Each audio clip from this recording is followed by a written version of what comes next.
Yeah. Hello, everyone, and welcome. Welcome back to Crypto Girl channel. How are you today, people? Are you ready for another interesting video? If you're ready, let's jump and see what we have today.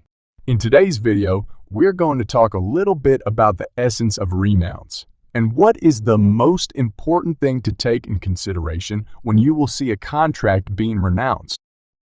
Right. This is going to be a really short video because I want to make sure that people watch it. The general idea of this video is just to say most renowned contracts are scams. So ages ago, I made videos saying how to find decent tokens on the 8th at all.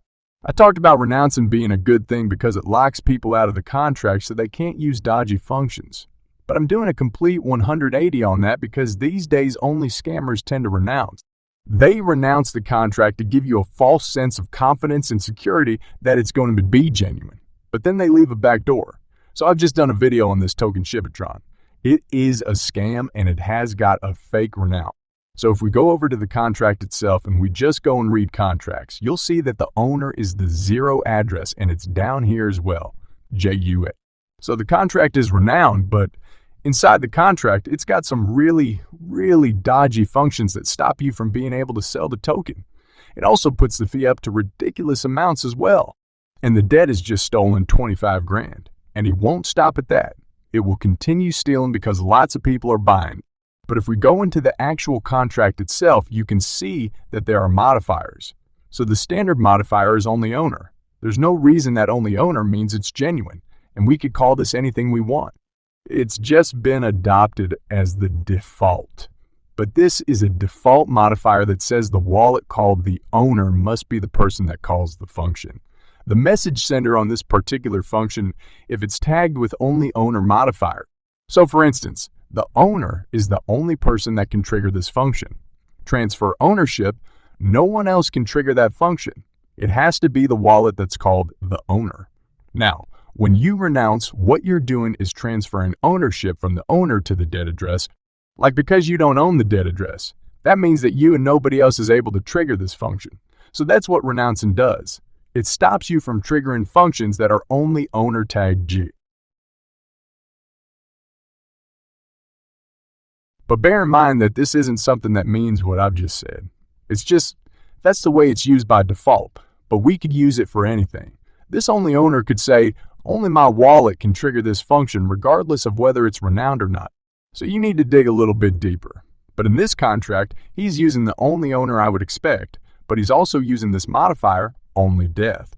And this is saying the person that calls the function, which is what that means, is the wallet that's been labeled as fee address. Now, he has got a wallet that's been labeled the address, but it's marked as private, so you can't see it.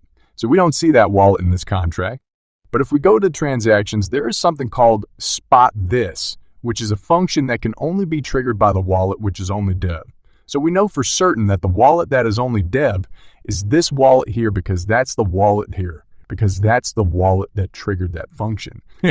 So we know that this wallet is being used by a scammer as a backdoor on this contract.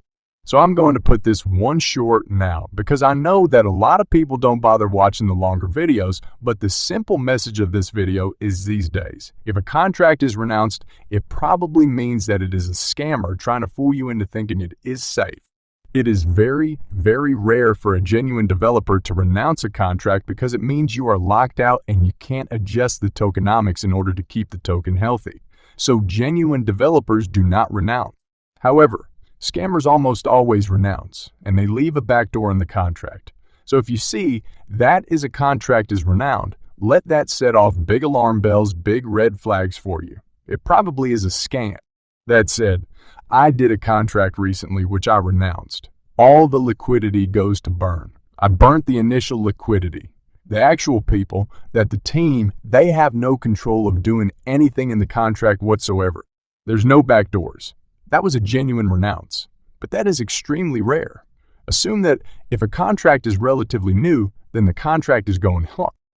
If the contract is relatively recent and it's renowned, just assume it's a scam because 90 times from 100 of the time, you're going to be right. Scam is renowned and genuine people do not. That's all from me, guys. See you soon. Take care. Bye.